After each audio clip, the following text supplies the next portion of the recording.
নমস্কার বন্ধুরা, আজকে আমি আপনাদের সাথে শেয়ার করছি একটা মিষ্টির রেসিপি। দুধ দিয়ে হবে মিষ্টিটা। তো কিভাবে বানাচ্ছি চলুন সেটাই দেখিয়ে দিই। এটা হচ্ছে গরুর দুধ। গরুর দুধটাকে 1 কেজি দুধ আমি নিয়েছি, নিয়ে খুব ভালো করে আমি ফুটিয়ে নিয়েছি।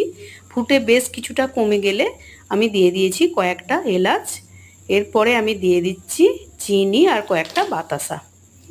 আমি এটা ক্ষীর বানাচ্ছি। তো ক্ষীরটা বানানোর জন্য আমি শুধু চিনি দিয়ে করি না, তার সাথে কয়েকটা বাতাসাটাও দিই। খুব সুন্দর একটা কালার আসে আর ফ্লেভারটাও আসে। দেখুন আমার ক্ষীরটা একদম রেডি হয়ে গেছে, ফুটে ফুটে একদম মরে গেছে।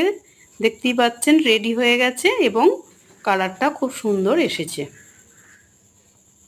দেখুন এরপরে আমি নামিয়ে নিয়ে বেশ কিছুক্ষণ ঠান্ডা করতে দিয়েছি।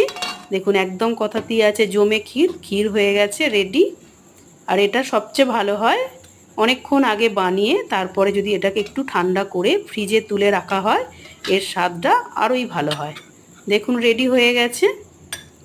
তো আমার ভিডিওগুলো যদি আপনাদের ভালো লেগে থাকে অবশ্যই আমার চ্যানেলটাকে সাবস্ক্রাইব করে দেবেন। ভালো লাগলে